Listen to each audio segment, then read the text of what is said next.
Hello dear, আশা করি সবাই খুব ভালো আছো আর সবাই খুব পড়াশোনা করছো। তো চলো আজকে আমরা একটা সেন্টেন্স ইমপ্রুভমেন্টের কোশ্চেন প্র্যাকটিস করব, কেমন? আসো, এইটা কোনো না কোনো একটা প্রিভিয়াস ইয়ারের কোশ্চেন। দেখো, বলেছে he was urgently in need to get his eye operation. আমাকে এই জায়গাটা ইমপ্রুভ করতে হবে।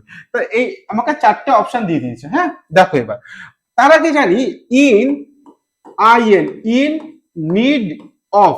ইন নিড অফ এইটার বাংলা মানে হলো প্রয়োজন। হ্যাঁ, এটার বাংলা মানে হলো প্রয়োজন।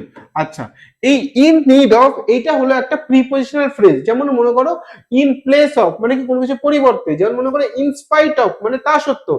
ঠিক সেরকম ইন নিড অফ এইটা হচ্ছে একটা প্রিপজিশনাল ফ্রেজ যেটার মানে হচ্ছে প্রয়োজন।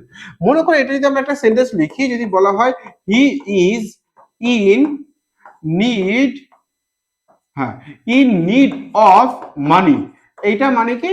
এটা মানে হলো তার টাকার প্রয়োজন। ইন নিড অফ প্রয়োজন, তার টাকার প্রয়োজন।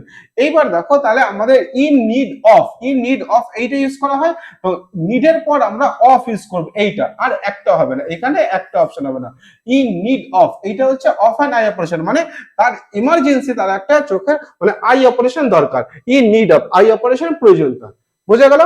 আচ্ছা, এই চ্যানেলে এরকম প্রিভিয়াস ইয়ারের কোশ্চেন রিলস এর মাধ্যমে শেখানো হয়। কেমন? এটা ডিটেলস ভিডিও এই চ্যানেলে শেখানো হয়, কিন্তু প্রতিদিন রিলস এরকম আপলোড করা হয়। তোমরা যারা ফেসবুক থেকে দেখছো পেজটা ফলো করে রাখো, আর যারা ইউটিউব থেকে দেখছো তারা অবশ্যই চ্যানেলটা সাবস্ক্রাইব করে রাখো, যাতে করে এর পরের ভিডিওটা তোমরা খুব ইজিলি পেয়ে যাও। কেমন?